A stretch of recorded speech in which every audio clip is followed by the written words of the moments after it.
everybody. Good afternoon. Happy to answer any questions you may have.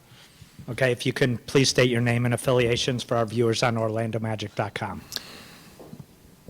Josh Robbins, Orlando Sentinel. What's the rationale for this trade? Well, Josh, I guess we felt like we needed to shuffle the deck a little bit. We needed to try to shake things up. Not a ton, but we felt like the roster needed to be balanced in certain ways, and I don't think it's been a secret that we've been looking for more veteran stability on the roster, and we felt like this move, while certainly not an easy decision, was a decision that was necessary to help give us that added experience and that added depth to hopefully help us make a playoff push the rest of the season. Rob, John Denton, OrlandoMagic.com. What benefit can have more veterans on the roster? You've talked about you've got all the young guys. A lot of times when you have too many young guys, they kind of cannibalize each other. But how much can it help having more veterans?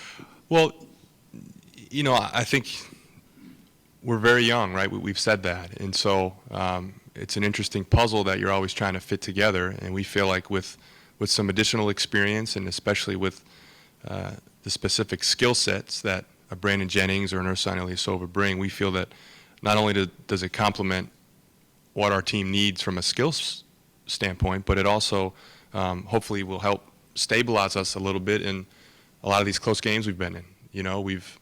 I think we've lost 8 games by 3 points or less. We've lost 5 overtime games, and we could all see it. We're right there. We just have a hard time closing these games out. And so, we're not saying we're going to solve all those problems now, but we do think this is a step in the right direction, and we're trying to win. Losing's unacceptable. It's unacceptable to the organization. It's unacceptable to me, to the coaches, to the players, and we're serious about winning. Why was a change necessary or optimal, one that involves Tobias Harris as opposed to someone else? Was there something about the way he plays, what he brings to the table, that necessitated this move as opposed to a different one? Yeah, I would say, first of all, we thank Tobias for his service to our team on the floor. He did some incredible things in the community. He's a wonderful human being, as is his family. So we thank him. It was not an easy decision.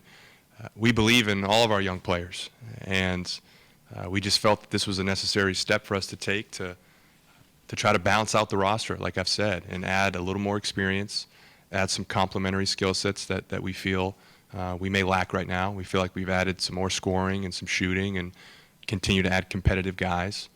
And we just felt like Tobias was the person to move in this scenario to accomplish that.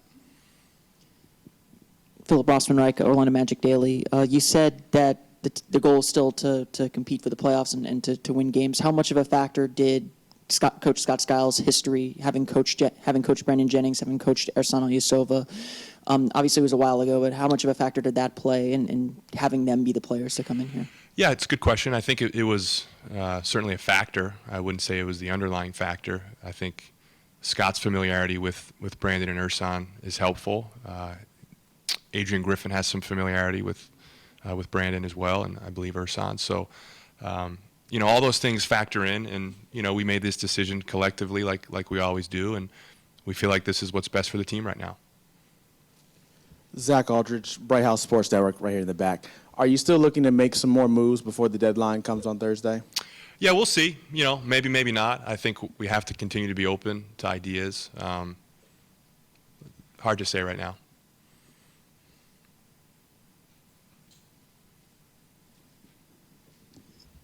Obviously, when you make a deal like this, you're not only thinking about the short term, but also the long term. What position does this leave you? Does this leave the team in heading into the summer and moving forward beyond that? I think that we see Brandon and Ersan as really good fits, both short term and long term for us. We also were able to open up some flexibility this summer in the cap space realm if we decide to go that route. So, I think it sort of sets up a few different ways we can play this, and a lot of that's going to depend on how we evaluate the team the rest of the year and what options we feel like are worth pursuing this summer. But it certainly gives us, I think, some good short-term bump in areas that we needed, but also a chance to commit long term, or also, maybe pivot as well based on the circumstances.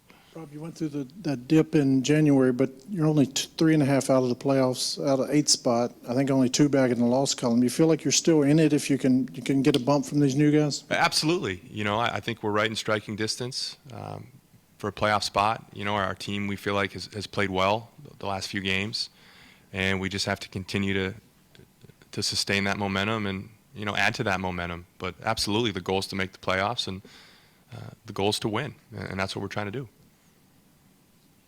Hi, Anna Espinosa, ESPN 580. Where does Alfred Payton stand in the lineup since this would be another point guard? Yeah, so, our belief in Alfred has not wavered. It will not waver. We think that Brandon is a great complement to Alfred in a lot of ways, and that Alfred's a great complement to him. So a lot of the ways we go about building our roster is based on the versatility and the complementary sort of nature of our players. And we feel like Alfred and Brandon fit very well together, and we feel like Brandon's knowledge and his experience will help our backcourt. And, he's a proven scorer. He's a proven shot maker. He can get his own shot on occasion, and those are all things that our backcourt needs. Brandon's obviously about a year removed from a pretty major injury. He was able to come back in December. Do you guys have a sense that he's fully healthy and fully capable of being the player that he was before the injury, and how does that fit into both the short-term and long-term prospects? Yeah, we'll have to see on that. Brandon's recovering from a significant injury, and it's going to take him a little time to regain the rhythm he had prior to the injury. But we think he's functional now. We think he's able to compete at a high level, and he'll probably be the first to admit that he's still working off some rust, but that's to be expected. And we're going to help him regain that rhythm that he had prior to the injury. That's one of our main goals. Rob, did the Magic receive commensurate value for Tobias, given that Tobias is only 23 years old, given that in this offense this year he wasn't used as much as he had been used in prior seasons? Yeah, I think you can't assess value in a vacuum, Josh, right? So value is always going to be relative to your team and to the different parts that make up the team. So in our opinion, this was good value for us. Again, it's not easy trading a Tobias Harris, right? It's not. But at the same time, we believe in Ersan, we believe in Brandon, and we believe in the whole that can create with all the different parts that we have. So that's how we look at it. We look at it all relative to how the pieces fit together. Rob, Mario's taken on more of a prominent role lately. How much does this help free up some time for him, and maybe Evan also, who's played well of late? Certainly that's a factor. We feel like additional minutes for Mario and for Evan and for Aaron Gordon are important for our team, both this season and long term. So I think all of that sort of gets factored into the stew when you make a decision like this, and that was certainly a factor. Are there any other questions? All right. Thank you very much. All right. Thanks, everybody.